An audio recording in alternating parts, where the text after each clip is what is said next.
This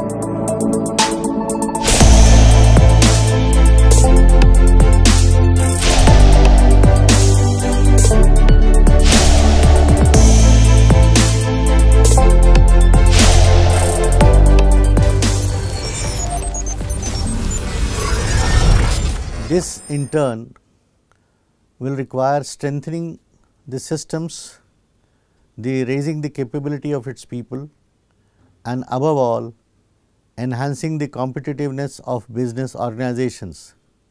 What we have given a slogan of Make in India some years back. So, if we want to make India a preferred destination for manufacturers, it will require raising the competitiveness of the business and our systems. So, now the formula which earlier was cost price plus profit is equal to sale price has now changed to sale price minus profit is the cost price. So, this is the new paradigm under which the businesses have to operate. If businesses have to be competitive, if nations have to be competitive, then the people have to be competitive, the processes have to be competitive. Standardization of equipment leads to reduced inventory cost. Outsourcing can happen in the industries also, and it can happen at both ends of this technology spectrum, at the high end also at the low end. Industries will be well advised. This is a good strategy, but good strategy also requires good judgment. So, the costs are carrying cost, ordering cost, cost of shortages and cost of surpluses. The second is the project management. More often than not, project delays causes time overrun and cost overrun.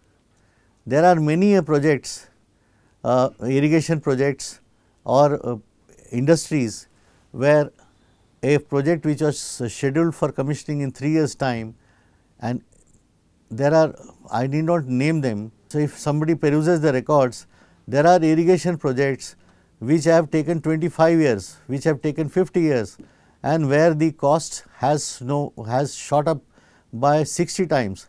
So, apart from the fact that the irrigation project has not served its purpose of irrigating the land or benefiting the farmer, I mean, if you do not monetize the project in time, you lose the opportunity cost, you have an opportunity loss in terms of business, you have opportunity loss in terms of revenue, and instead you pay extra. And many times, for instance, if you are a mobile company or a technology company, by the time you complete your project, possibly the new technology has come in, so the entire effort is lost. The entire money goes down the drain, and you are, as a company, you are back to the drawing boards. Then the next is increasing life of spare parts, consumables and equipments. All manufacturers, all car companies, any machinery provider gives you a manual. That manual should be the Bible for as far as maintenance is concerned. Some car manufacturers say that the car has to be taken to the service center after a run of 5,000 kilometers or 6 months. So, both are applicable. So, more often than not, what we do as individuals is, if the car runs for 2,000 kilometers, we do not take it to the workshop. We wait for the car to run 5,000 kilometers, and it does 5,000 kilometers in maybe 12 months or 18 months. By the time 3 services of the car are due, and if God forbid, if you have to go on a long drive, and so the predictability or the reliability of the spare parts cannot be guaranteed by the company. So, this is the risk we take. So, the life of the spare parts can be increased, and in turn the life of the machinery can be increased by timely servicing, by sticking to the guidelines, the manuals, the procedures which the OEM manufacturer, the original equipment manufacturer prescribes. And the last thing is, a strategy is general cost reduction. For general cost reduction will be empowerment and delegation. Many times while negotiating, the customer is ready to order or the buyer is ready to buy, but the frontline salesperson does not have the empowerment to give a discount of 5%. Because the manual says, especially it happens in regulated environments where the person is required to take 3 levels of approval, and the paper has to run up and down 5 times before the 5% discount. By the time the approval arrives, the customer and the order both have gone. So, delegation and empowerment to the frontline sales people is very important. It not only gives you business, it also saves your overhead costs and your opportunity, loss of opportunity, and also saves you cost in ordering costs.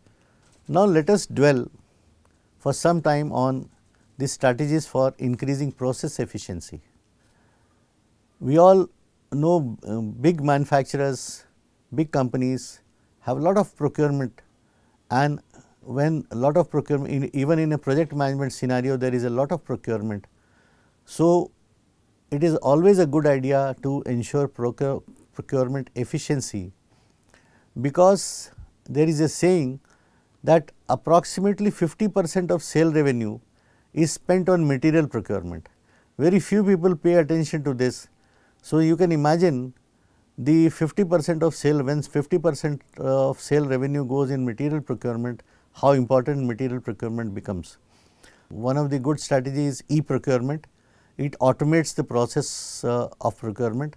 Companies like airline or big companies, they buy equipments in bulk from, especially from OEM, original equipment manufacturer. It is always a good idea to not set up our own inventory base, not set up our own store, because there are vendors who are willing to provide storage facility at their own cost. So, in a nutshell, it is vendor managed inventory, where the inventory is managed by the vendor at his own cost near the user's premises, or in fact in buyer's place only. And sometimes it also happens that the vendor is willing to give rent, because the vendor does not have to hire storage facility. So, if there is idle storage capacity available with the buyer, the same is hired by the vendor to store the spares which are to be supplied to the buyer and pay rent for that. The next item, very important aspect, is benchmarking. As we said that equipments have their own efficiency levels, which at times depends on maintenance and how you treat. It is just like that, how you care for the equipment, how you care for the, it is like caring for the children. If you care for the children, they perform well. So, similarly, it is caring for the machines, caring for the equipments, caring for your systems.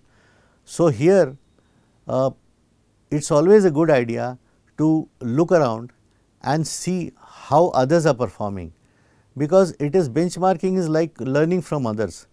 Benchmarking helps industries compare their processes, performance of their machines, performance of their systems, and their beliefs, even beliefs sometimes, with others' process, product, services and strategies.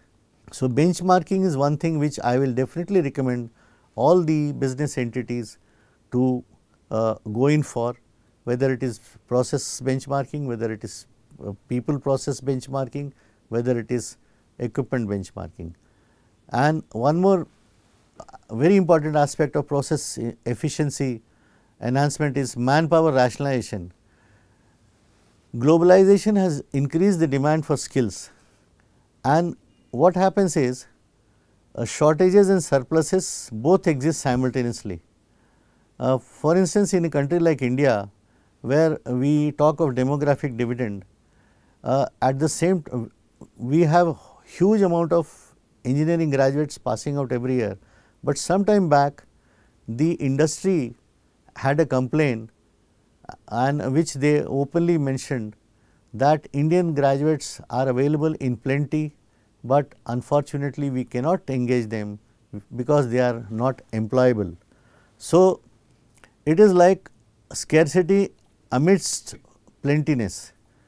So, that shortage and surpluses both exist, and so manpower and manpower cost, more often than not, if you analyze if businesses analyze, many a company in the government sector, in the public sector, sometimes are as high as 50%, 60% of the total business, total revenue.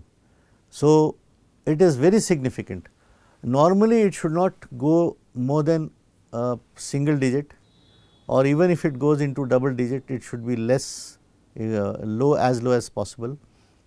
Manpower costs, and especially if we are in a high growth business, high technology business, hiring people, hiring expatriates costs money. So, what is the strategy required to do? Companies are required to do? We must delayer. Originally, the hierarchy was given, hierarchy was made, the pyramid was made, but today as the processes get automated, lot of redundancies happen, lot of people become redundant. So, companies would be well advised to delayer. Eliminate surpluses and non-value adding work, repetitive type of work, especially work that can be outsourced, where specialized vendors are available, you eliminate those type of works, and outsourcing of activities and doing in-house by multi-skilling. One person can be trained, people can be trained for multiple activities. Recession is the perfect time for acquiring assets. More often than not, people sit with money, they hanging their heads, but the smart investor, because prices are depressed and companies are willing to sell. So, very valuable assets, very good assets are available at a throwaway prices globally. So, recession, the good business says recession is the perfect time to buy assets. Thank you very much. Thank you very much for your time, and I hope my words resonate and add value to whatever you are doing. Thank you very much. That's all for today. Thank you, Mr. Kumar, for briefing us on this topic. We will come back with new episode and fresh topic. But don't forget to like, subscribe and share our YouTube channel. That's all for today. I am Padnika Harde signing off.